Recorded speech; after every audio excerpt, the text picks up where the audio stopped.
At the time, the writing program at Interlochen was run by 3 men in their 40s, all writers, all fly fishermen. Okay. And my mentor kind of jokingly said, I don't know, when you pick a college, maybe just go someplace beautiful. Go to Montana. That's what I do.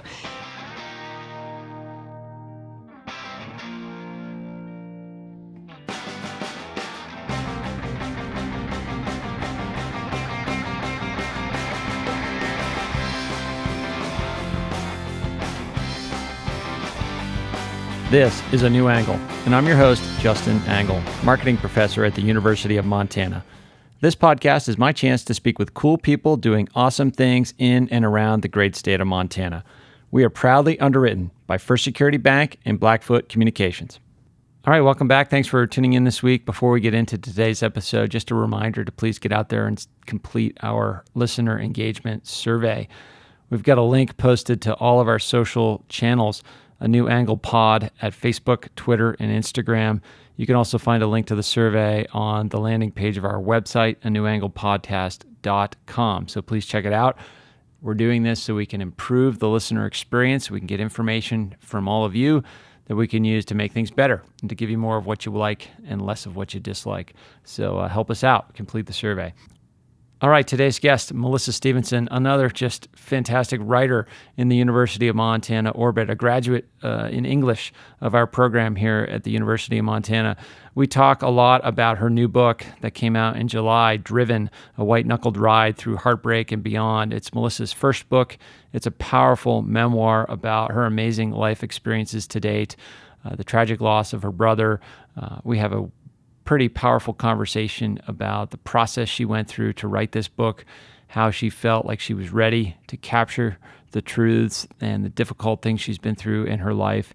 And I really appreciate not only the book, but Melissa's willingness to come on and share her stories, not only about her life experiences that contributed to this book, but also the process she went through to write it, because it's an interesting process. And I really always enjoy talking to writers about how they approach their craft. You'll probably see some parallels in this conversation, not only in terms of content, but also in terms of techniques between Melissa and Cheryl Strayed, who we talked with a couple of weeks ago. It's been super interesting experience for me to talk to all these amazing writers, and we have a lot of writers lined up over the next few months to talk with as well. So excited to bring you Melissa Stephenson right now. Okay, so we're here today with Melissa Stephenson. Melissa, thanks for coming on the podcast. Thanks for having me. It's pretty amazing. We must travel in similar circles here in the small town of Missoula. I mean, you're a runner. I'm a runner. You are a Eurovan owner. I'm a former Eurovan owner. Actually sold mine to John Wicks, friend of the podcast, and he's since, I think, passed it on to somebody else. Anyway, it's great to meet you and have you on the podcast. Nice meeting you, too. So you've just sort of put out, well, in the last 6 months, published Driven, your first book, a memoir. We'll talk all about it, but it seems like you're just sort of have wrapped up the tour. Is that right? Yeah, I just finished my last bit of travel. Let's see, I got back from the Texas Book Festival right before Halloween. So I'm finally home for good after several months of intermittent travel. What's that like? I mean, first book, so it's your first experience with that book tour. I think it's really odd for someone who works in isolation. Yeah, exactly. To suddenly go out there and after years of making a thing, have a sense of having an audience and talking to readers. So I was intensely grateful for the experience, but at the same time, I'm definitely ready to be home and recharge after that very extroverted experience of going out and interacting with so many people. A little solitude with your keyboard might be in order. Yes. Or without the keyboard, I don't know. Both happening right now, yeah. Nice. And probably have more regularity with your children at this point. Yeah, I definitely miss them. They participated in some of the tour with me, which was its own wild experience and something I'm really grateful for as well. But there was an entire month, I think that's the longest I've been away from them in one solid stretch. The month of September I spent in Brooklyn, and wow. I was away from them for the entire month. Yeah. And then it's the most time I've been away from them, say, over like a 4 or 5 month period of time. So, it's nice to just be home and back to the routine of kind of rolling through our school week and work week and days and spending time together. Yeah. And so speaking of, being home, and that's sort of something I wanted to explore with you. The book is a memoir, so you sort of get to know a lot about your life through reading it, the decision and the opportunity to go from a small town in Indiana to a boarding school like Interlochen. Mm-hmm. Can you talk a little bit about that choice and how that opportunity came about? Yeah, I did not come from the type of family where people knew anything about boarding school or thought about boarding school. It was definitely something we hadn't experienced, in part because of social and economic class. Mm-hmm. And looking back now, I think as everyone ages, you might have this experience where you look back on yourself, your younger self, and realize that you just kind of had a certain innate quality that you didn't realize was different or didn't really know where it came from.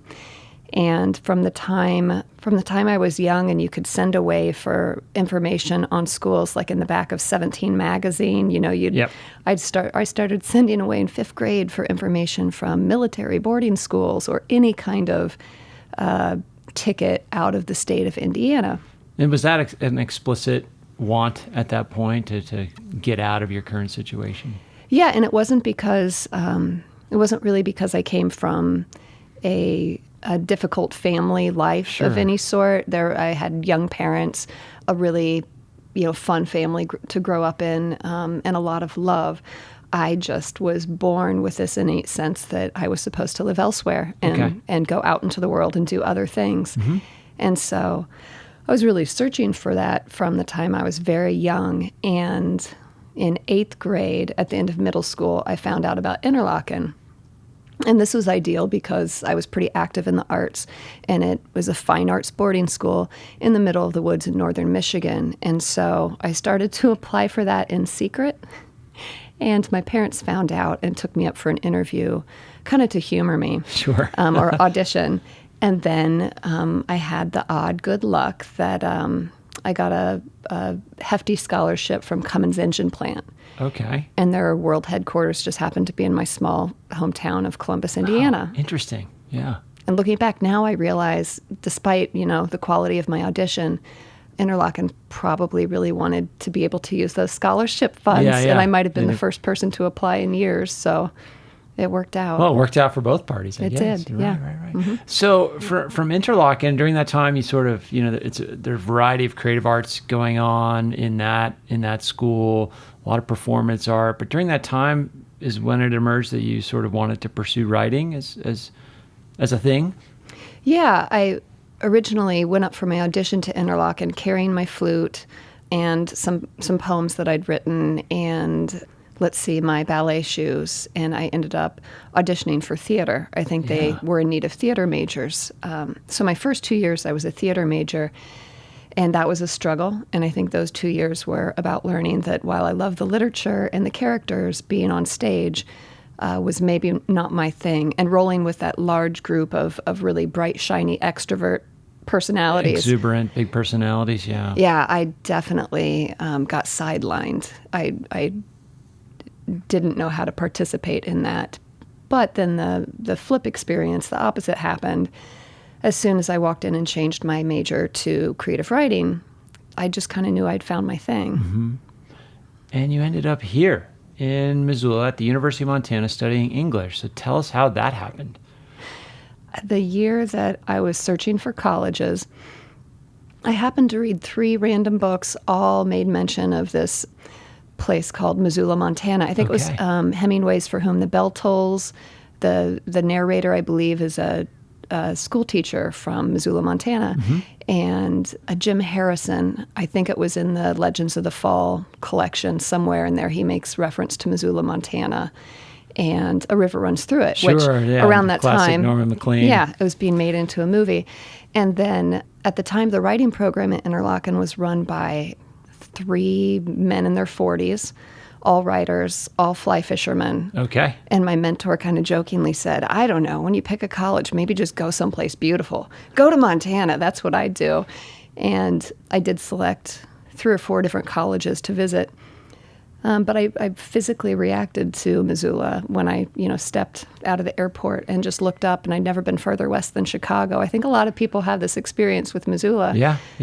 But it resonates. Yeah, it made me, kind of made the top of my head tingle, which is what Emily Dickinson says a good poem should do to you. And I kind of knew I'd found the place. I hope they never build jetways here.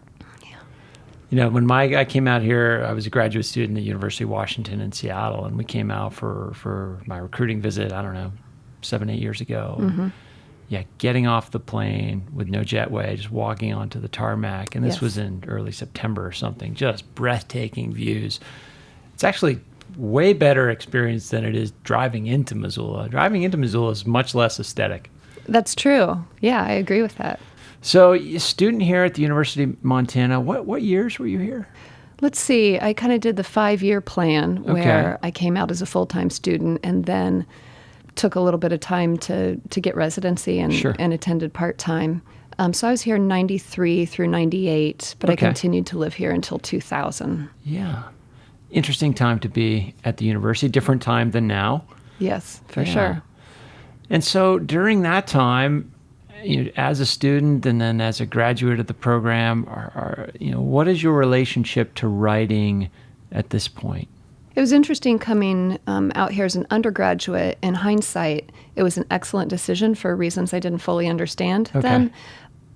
I was coming from this program at Interlochen. What was unusual is that I'd already had 2 years of solid creative writing workshops, Yeah. the same type of workshops that an undergraduate would have here. So I had this unusual background. On top of that, our visiting writers were people like Rick Bass and Pam Houston and Galway Cannell. Real prominent folks. Yeah, and so I'd come from this really remarkable program, and most places as an undergrad, you're looking up to the graduate students Sure. having that kind of experience, and you don't really have access to that yourself.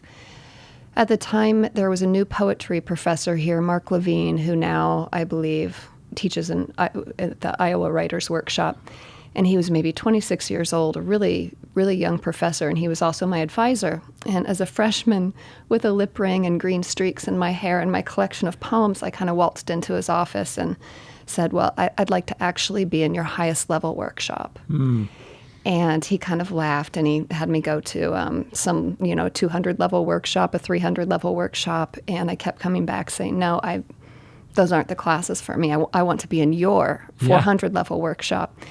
And he finally let me in, and he told no one that I was a freshman. I'm sure they could have guessed. I was painfully silent. And at the end of the semester, he kind of filled everyone in on this experiment of having a freshman in his workshop.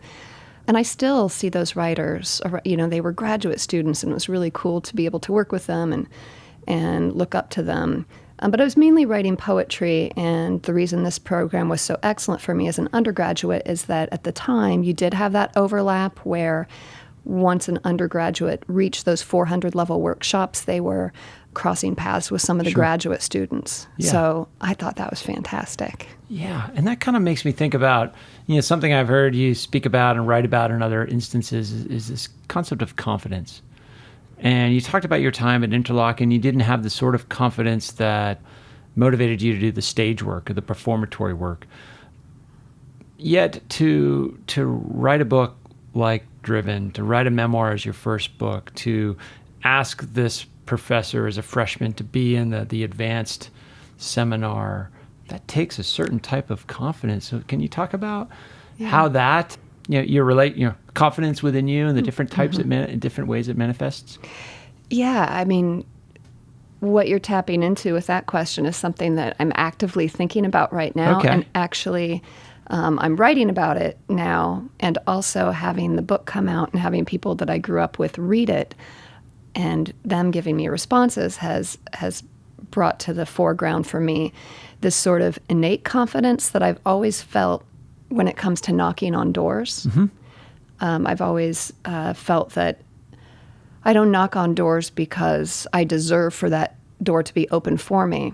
But if it's open for everyone to knock, I have as much right as anyone else. Why not me? Yeah, why not me? Yeah. Or at least, why not ask, right? And then whatever decision is made is their business. The flip side of that is that I take rejection pretty well, and I do get a lot of rejection. I think the year before the book came out, I was submitting poems and essays and asking for fellowships, all kinds of things, and I aimed for 100 rejections that year. I think I came in at 117, but then the 20-some acceptances I had were really remarkable in some of the highest markets that I'd published in and residencies and fellowships. So I'm good at not taking that personally. But then the flip side is, I have struggled. My memoir, Driven, took me, depending on how you look at it, anywhere from about 3 years to 8 years to write. Sure. And I think a lot of that was not having the confidence that I could be someone who could actually write an entire book. Well, and that actually kind of leads to my next line of thought. I mean, one look at the book is it's a book about your brother and your relationship with your brother and his tragic passing. And then the other side is it's a book about you and your life. And so what was your relationship with the notion of a memoir as you were in those 3, 4, 8-year process of writing it? Definitely what got me to sit down and start writing was the notion that I was going to write about others. Not to expose them, but to kind of tell the story of my family. Yeah. So I first started writing the book in these tiny little snippets when my kids were very young, and I didn't have much writing time, and I was just trying to write the weird little stories that I grew up with about my family. My family, they're all excellent storytellers with a really dark but good sense of humor. So I started to write these tiny little stories, and after a few years, they were what I would call like little creative nonfiction flash pieces meant to stand alone. Yeah. My ex-husband, who's also a writer and was my husband at the time, he kind of said, I don't know. It looks like maybe you might have a book there. And I thought, oh no, I wouldn't even know how to do that. The second level of committing to telling the story, what drove me further and to be able to try to tackle writing an entire book, I knew lingering under those stories of my family was the larger story of my brother's death. Yeah.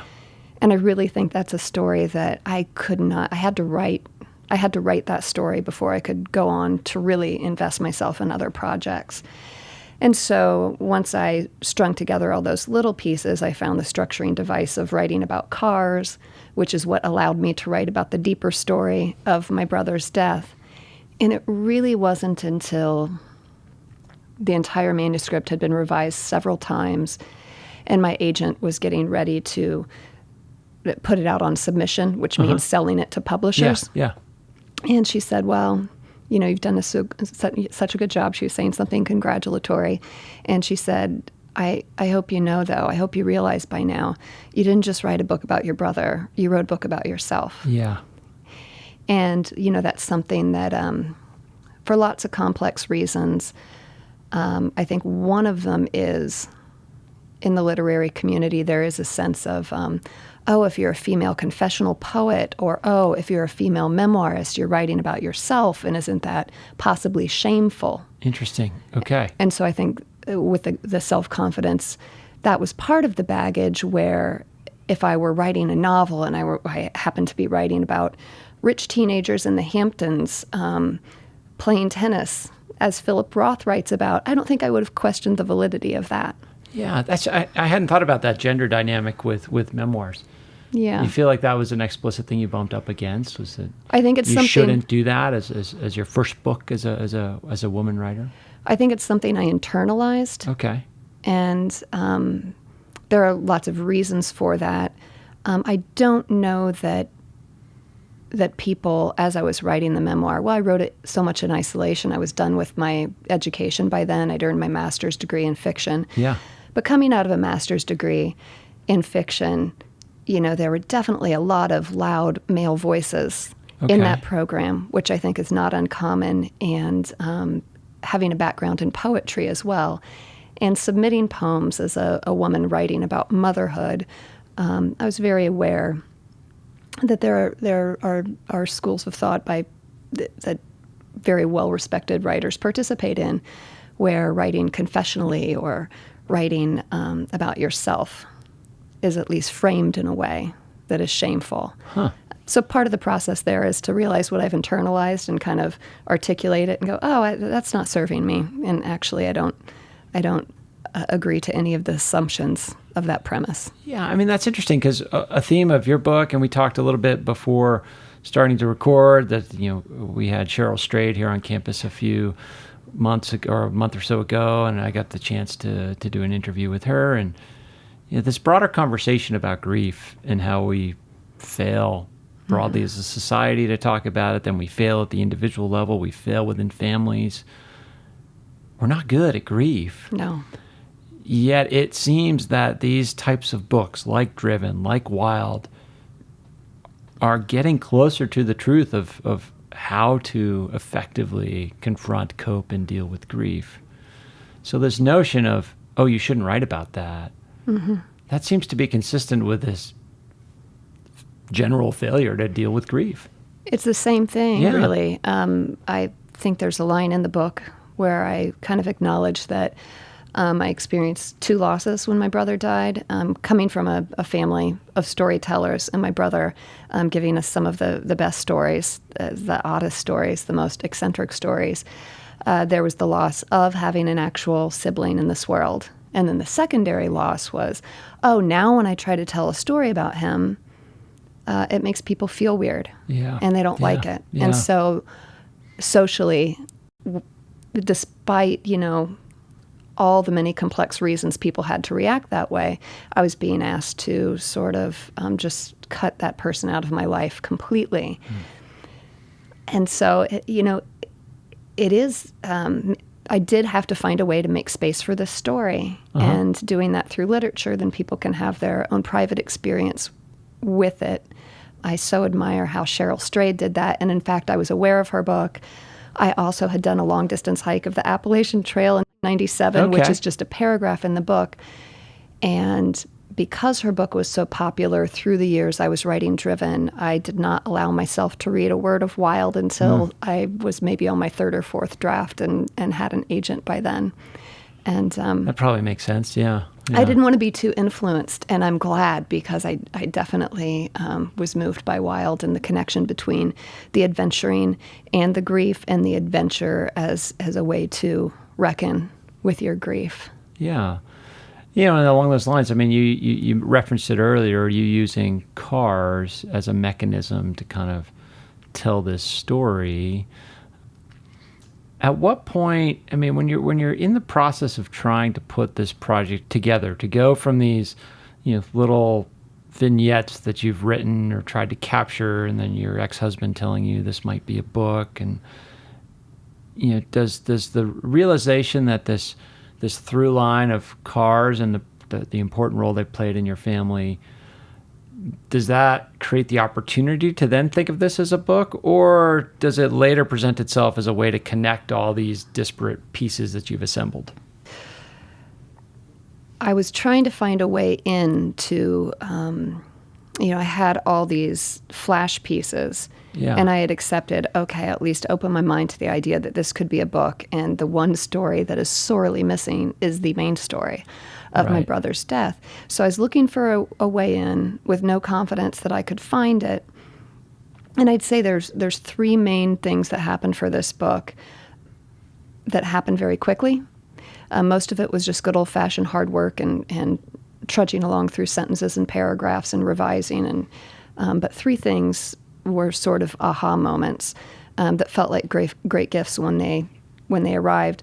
I found the cars as a shaping device actually when I had written all the little shorts, and one of them is in the book in an adapted form, and that short was about an early memory where my family buys its first new car off the lot. Okay. And that was a 1978 Sky Blue Volare. Mm-hmm.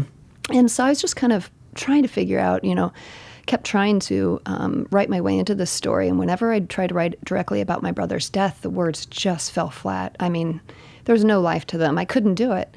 And then staring at that little short, just revising it, I was like, immediately started to scratch out a list of all the cars that we'd had growing up, and then realized, then my brother died and I inherited his 79 Ford F-150 and his overweight Blue break Heeler. Down right away. And the vehicle was clearly haunted. Yeah. And gave me lots of trouble. And then my own Volkswagen van, my first one, broke down, and I end up, in Texas, where the last 3 digits of my new zip code are 666, and it's over 100 degrees every day. And somehow, by then, I owned 2 cars, and none of them ran. And that was, what grief felt like. Yeah. So once I found that shaping device, I was able to tell the story. And, there's this idea that all stories are about something extremely specific or small and something very enormous. And finding that specific focus helped me get to the larger, more enormous story lurking below.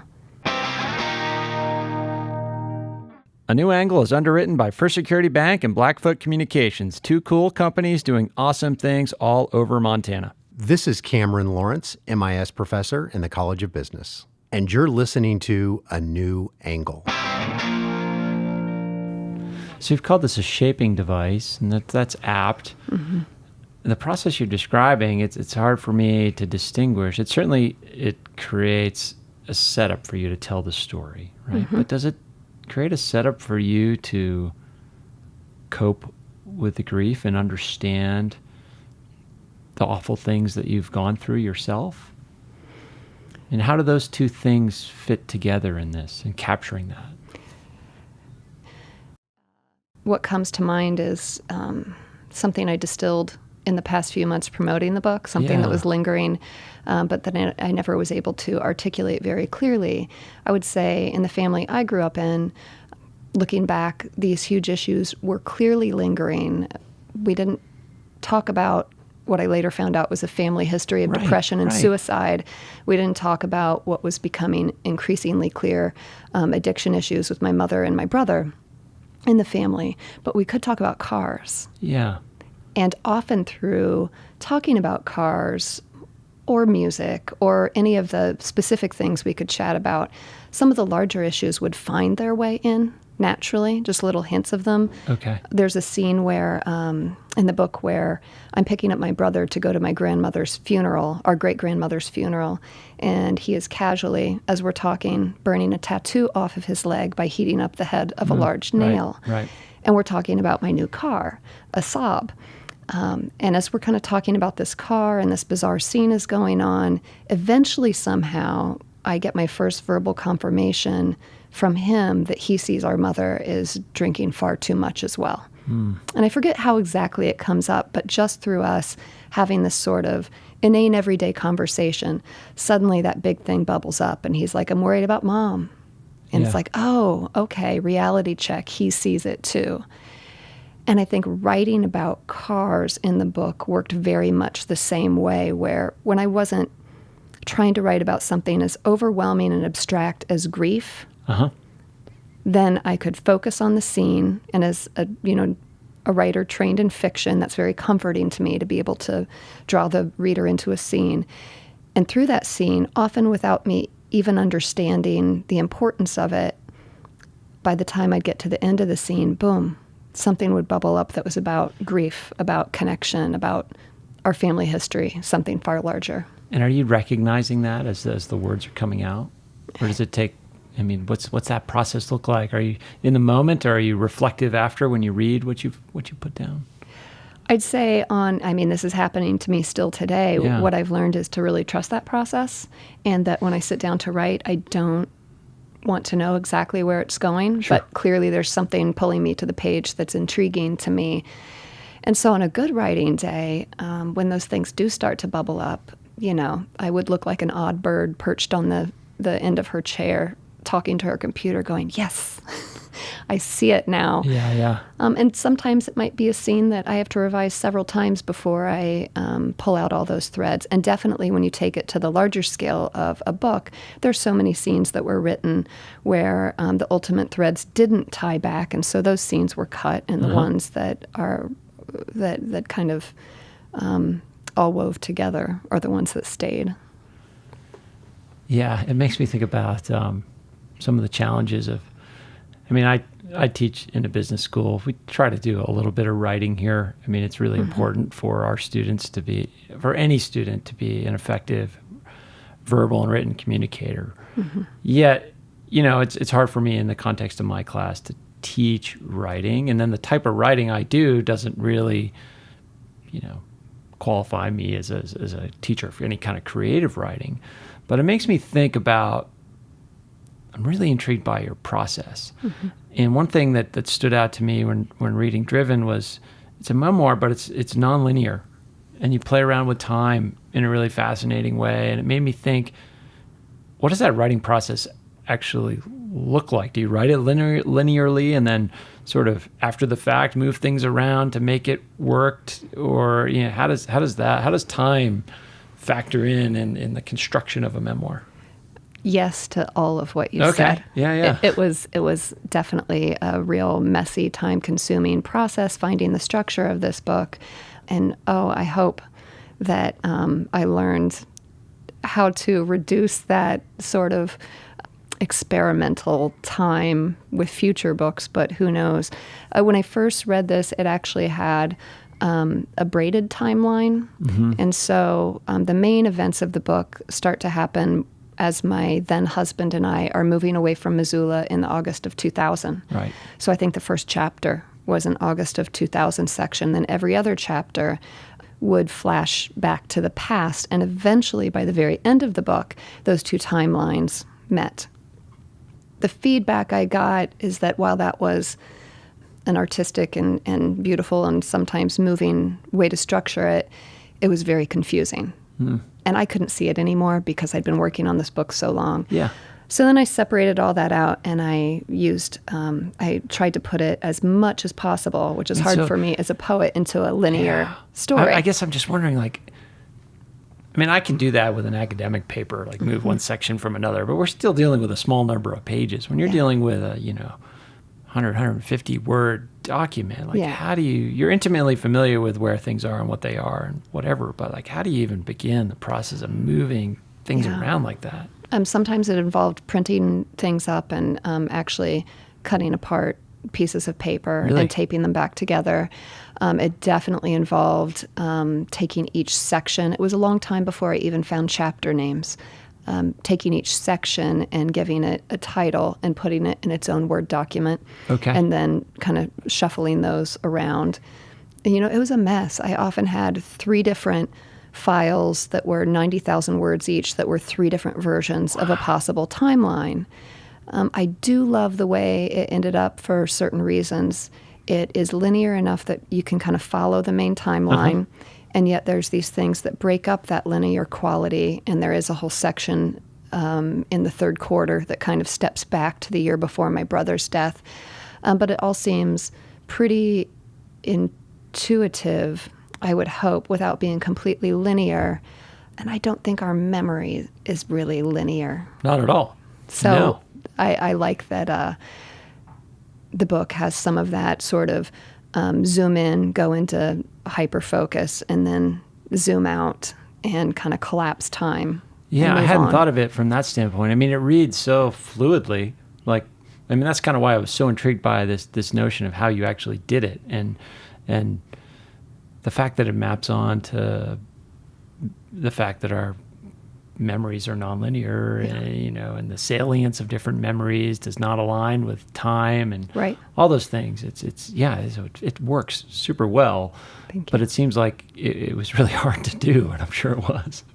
It took a lot of it took a lot of trial and error. But then when things started to fall in place, I could see that happening because I knew the material so well. And then the second and third things that happened that were just sort of aha moments are the more experimental parts of the book.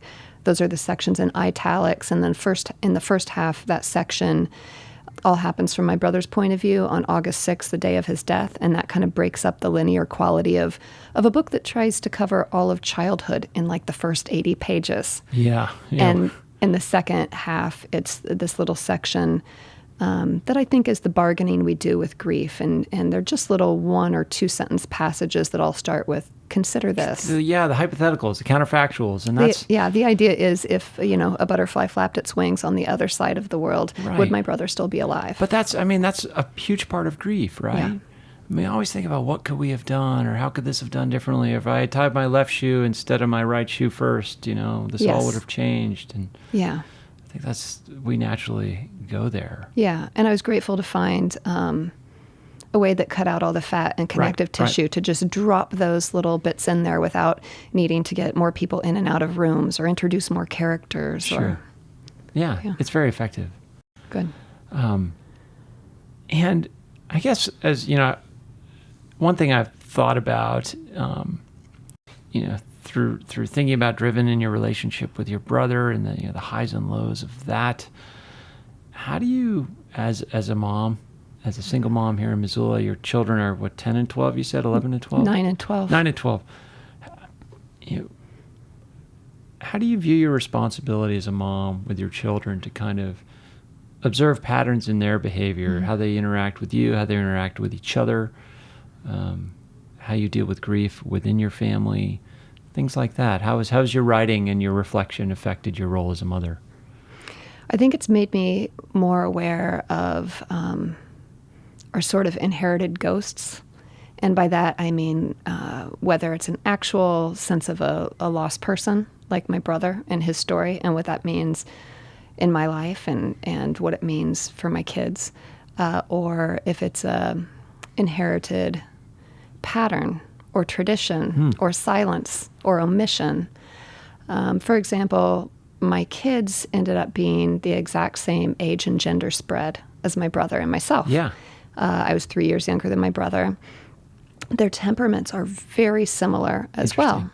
But even in noting that, that's not something I tell them, and that's not something I try to cast onto them or pigeonhole them with. Okay. I will say, my parents were very young, and I don't think they were aware of or chose not to address some of my brother's, pretty benign mistreatment of me, but he definitely antagonized me. So something that I've been a little reactive about, I think in a positive way, is setting real clear boundaries about how my kids treat each other and how we treat each other within the family. Okay. And as a result, not that it's all my doing, maybe they would be doing it anyway, but they seem to really have each other's backs. And maybe that's coming from a single parent family as well. We all have. Sure, you have to. Yeah, that feeling of kind of having each other's backs and not pushing it too far and being able to be attentive to each other's feelings. Another whole area or subject that I've had to begin to deal with as the book comes out and, as my kids are young and I'm writing the book even, is how to handle with my own children a family history of mental illness, addiction, and suicide. Right. And, I thought I was doing pretty well with that. And then I realized as the book's coming out, oh man, they don't actually know how their uncle died yet. And so I was able to talk about their grandmother's, I've had to talk about their grandmother. My mother, she's still alive, but she's an alcoholic. And when we visit, they see that, or they see me take phone calls. They know there are hospitalizations. And that seemed pretty safe to them. They've always known, Grammy is sick, and now they know that is alcoholism. It doesn't seem to affect their attachment to her. It's kind of what they've always known. They've heard that about my brother as well. Definitely with my older son, we've had conversations of, okay, so eventually when you experiment with substance, here's the family history and here are the things to watch out for. Sure. But I really worried about how that word suicide would settle with them, and knowing that they were going to go on book tour with me and to some of these events. Yeah.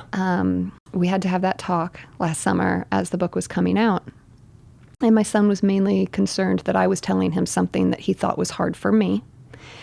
And my daughter is kind of like, okay, well, can we go inside and into the bookstore and buy a book now? It's a little over her head. Yeah. And so that's something that you kind of drop it in there, you circle back and take questions, and I think that will be an ongoing thing that we talk about throughout their youth and adulthood. Yeah, it seems like some things with children, we lost my wife's father. I think my daughter was less than 2 years old at the time. And a few things like that, we just were super concrete with her. There's certain things, telling your, talking to kids about sex or talking to kids about drugs or talking to kids about death. It's like, you can be very concrete, or that's a way through. it's tended to work for us okay. But with something like mental illness, it's really hard to explain. I mean, if somebody's sick and they die, or if somebody's sick and they aren't going to get better, that's somewhat easy to explain. Yeah. But with something like mental illness, I haven't really figured out the words.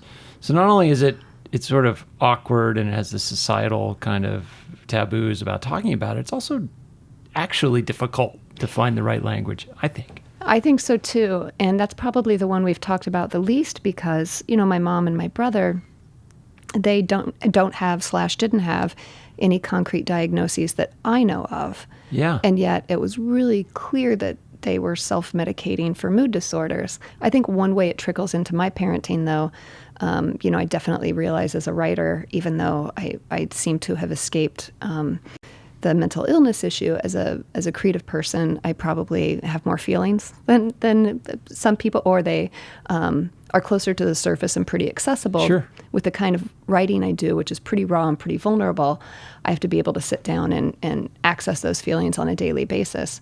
But I think back to my mother maybe not having the tools that, a late gift that she's given me is to go find the tools that maybe I wished she would have had. And I know she would go silent for days, and we'd tiptoe around it in the family and kind of all whisper finally, what do you think we did? Did you do it? Did you make her mad? And then we'd wait to listen on the phone because we knew she'd tell someone on the phone what the thing was that had happened. I have heard that kind of silence in a household often makes kids, they'll turn it into a what did I do sort of narrative. Blame. And so I've tried to be really clear, especially through the early days. I became a single parent when my kids were 2 and 5, and I had just moved back to Missoula, and I didn't really know anyone. And when I would catch myself, making dinner and kind of like slamming a door or something, I tried to stop and take a deep breath and look at them and say, even if it was something as simple as, I'm sorry, I'm kind of having a tantrum right now. And that has nothing to do with you. Yep. I'm just frustrated. That has nothing to do with you. Thank you for being patient. Mm-hmm. Just being able to name it. The world is it. so small at that point. I mean, all it is you and them in that room. They don't see work. They don't see other drivers on the road or all those other little big or little triggers that are out there. They just see that their safest person who's there to take care of them is having a really hard time, and they're kind of helpless to do anything about it. And that's evolved as my son gets older. I realize he's, both of them, they pick up on more, and whether I've gotten a call that my mom's had a medical episode, this is one example, and for a day or so I was really upset, and he just kept checking on me. And finally I was like, I thought to tell him the truth. Your Grammy's really sick. And I worried that he'd be scared. Yeah. And I said, your Grammy's really sick, but she's been sick like this before. And, there's nothing we can do about it. It just made me a little sad. I could just see the relief. Sure. And then he's like, gives me a hug. He feels like he can help me. He feels like he can do something. And there's not this scary silence. So that's one way that, ultimately I think memoir should be an act of self-discovery and self-awareness. And if you can reveal that to your reader, hopefully you're going to show them your healing. And only once you have some of your own healing can you hope to heal others. And what I'm getting at is that's how doing the work of memoir trickles into my daily life to hopefully make our household healthier. Absolutely. Yeah. That's a good thing that it does. Yeah, right? Yeah. So speaking of a healthy, happy household, what's cooking? What's next for Melissa Stephenson? I have 2 books that I'm working on right now. 3 if you count the collection of poems that I wrote. Let's count it for 3. Yeah. I wrote a collection of poems as I was writing Driven, and we should just give poets all of our money and support because, man, is it hard to get a collection of poems out in the world because people don't buy much poetry. So you have to win contests and things. So that's something that for the past year, has been a finalist and semi-finalist different places, and I'll keep trying to get that book out in the world. And then I have a rough draft of a slim, dark, funky novel that it's been great to get back to fiction. And then I got sidetracked during my month of September in the Brooklyn, New York City area where I was on a writing residency. I started to write what I thought was a short essay about that experience and the experience of having a first book come out. About the experience in New York. Yeah. And the first book. Okay. Yeah. And that is kind of growing into something that's far beyond an essay. and might be a book of its own. So it's been really fun to play with things and then kind of look around and again, I hear that voice, the sort of gift from my ex-husband years ago. Oh, well, maybe that's a book too. Yeah. Well, it sounds like there's maybe 3 of those books. Yeah, a few of them. So about to happen. Yeah. Well, that's awesome news. Melissa, it's been fantastic to visit with you, to hear more of your story. I mean, I've on this streak in this podcast of being able to speak with some amazing creative writers, creative people like yourself. And I will admit, reading your book, reading Cheryl's book, I read this book by Vanessa Grigoriadis about sexual assault on college campuses. Some challenging topics to read about, but so important, and has expanded my mind. And I thank you for that work, and I hope you keep doing it. Thank you. And also thank you for being a brave reader. It takes the writers to write these intense stories, but then it takes brave readers to come and be willing to hold all that and hear that and process it. So thank you. I'm doing my best. We'll try to keep at it. Wonderful. Thanks, Melissa. Thank you. Okay, coming up next week, we shift gears and sit down with John Mccutchan, molecular biologist here at the University of Montana. This guy is doing world-class work. He's one of a small handful of people in his field that are really advancing science on the forefront of knowledge. I can't even hope to summarize the work John does. It's so over my head, but it was fun to kind of pick his brain and try to distill the amazing work he does into something that was at least digestible to me, and hopefully will be fun and digestible for you too. So stay tuned for next week. Remember that A New Angle was brought to you by CED, Consolidated Electrical Distributors. By now, you've been listening long enough to know that these guys are big and that they sell pretty much everything electrical you would ever need. But you might not know that they hire a ton of University of Montana students. If you want to learn more about careers at CED, visit cedcareers.com. It's a great website name. Before we go, I want to thank some important peeps. Comzar, Elizabeth Willie, interns, Aspen Runkle, Mason Dow, and Max Gibson. Huge thanks to VTO for the tunes, and finally props to Jeff Meese, our master of all things sound. Before we go, if you have any questions, suggestions, comments, insults, whatever, please email me at anewangle@umontana.edu.